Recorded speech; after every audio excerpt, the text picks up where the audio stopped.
the State Pensions Credit 2324. Now, what is the pension credit? Well, when you're dealing with people in the later life lending market, of course, particularly if you're in equity release world or just later life lending RIOs and stuff like that, you will talk to people who are over 65. And increasingly, you'll ask them details about their income, because you might want to do an affordability, they might want to pay some interest on their equity release mortgage or whatever it is. Or it just might be somebody you're doing a mortgage way into later life for them. And you'll come across this thing called state pensions. Now, we know about state pension. I don't want to talk about that.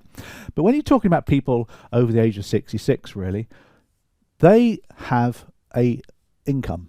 Let's just show a sort of a graph there showing someone's income. Now, when you've reached the age of 66 and you're taking state pension, you may get a state pension, which is purely down to how much you've paid in national insurance over the years. And you can't say it's a particular figure. Now, I'm doing this income per week. Let's keep the same colour pen there for you. Per week. Just to give you an idea. Now, you won't be paid weekly. No one's been paid weekly since the 70s, I don't think. I don't think that's the case. But this is per week. Now, if you were to receive the state pension, you would probably get about £100, £100, there you go, per week. You might get up to 140, 150, depending on your national insurance.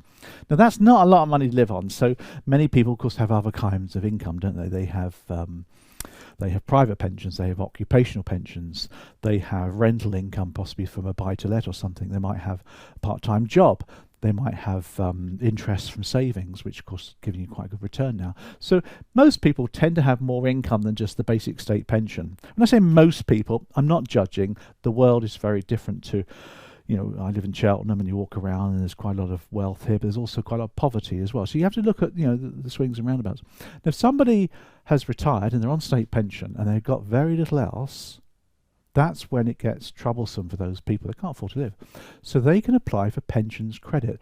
And all pensions credit does is a state pensions top-up, if you like, which tops up their income for a single person to, here, I just put the figure in there for you, to £201 and 5 pence. That's all it does. It tops you up.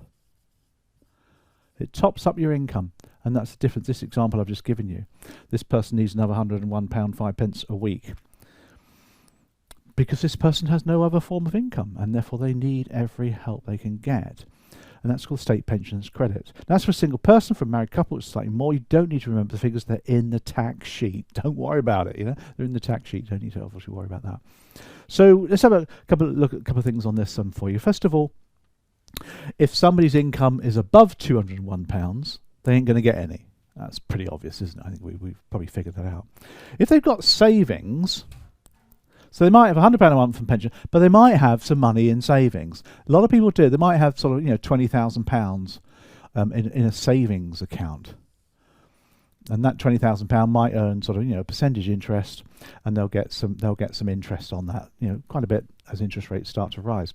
Now, what the government does, it says, look, if you've got savings, we're going to reduce the amount of your pension top up. And what they do here is they ignore the first 10,000. So the first £10,000 is ignored, which is nice, isn't it? But the rest of your savings, what they do is they take every £500 lumps and they assume a £1 increase in your income. So in this example, for example, we've got another 10,000, haven't we? There you go.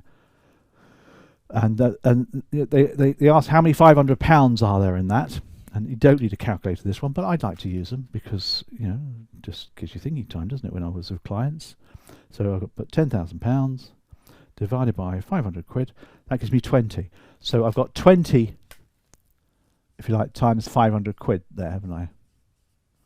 So £20 gets added over here to the person's income. It's nominal, of course it is. They will probably get any kind of interest on it, doesn't matter.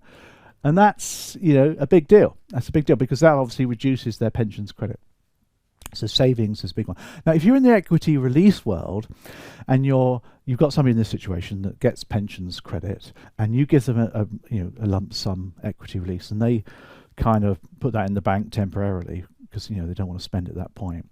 and they start putting in the bank, then the government goes, hold on, they might actually lose their pensions credit because of the advice you've given them, and that's not good.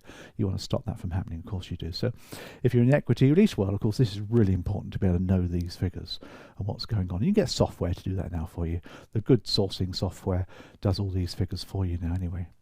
Okay, what else does it do for you then? Well, if you're eligible for pensions credit, so in other words, that extra there, this pensions, if you've got yourself pensions credit, it's a big smile on your face there because you've got a little bit extra money coming in. That opens up the gates for loads of other goodies. It's not a lot of people know about, but they're really worthwhile. The big one is it offers up council tax support. So let's just put some of the goodies down here, shall we? Council tax support. Now, this is crazily good. This is where you get your council tax paid for you. Yeah, that's just brilliant. So, they might be sitting on a quite expensive property. They might be renting, doesn't matter, or buying. They won't have to pay council tax. It gets paid for you. How cool is that? They might also get housing benefit, by the way.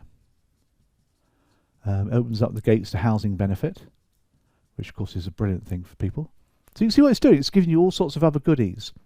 You also get the BBC licence fee. There you go, paid for you. How long that's going to go on for, I don't know. But you get your BBC licence fee paid for you as well. So you can keep Gary Lineker in his 1.75 million salary. There you go. A bit of politics there. We won't get any further on that one. Also, SME, support for mortgage interest. SME is pretty cool because if you're claiming pensions credit, there's no waiting list for waiting time period to get your SME, so that's pretty good as well. So nothing to sniff about there as well. You get your cold weather allowance. Let's sneak in that one for you. Your cold weather allowance. That's where it goes below 0 degrees at 0%. Sounds like a mortgage, isn't it? 0 degrees for a period, I think it's 7 days or something. Then they get an extra winter allowance as well, which is nice. And I think there's a few other bits and pieces available to them. So that's pensions credit, really. It's a really important thing to understand and know about. And it helps a lot of people. And I think that's a really good thing, to help people who are skint and retired. Ultimately, of course, it's planning your own way, isn't it? If you're a mortgage advisor, pensions advisor, financial advisor, you need to be helping your client to plan for their retirement, so that they're not just relying on a state pension. They do have some extra pensions that come in. And a lot of people are carrying on working now as well, which makes life a lot easier. So there's an update for you. I hope that's been useful.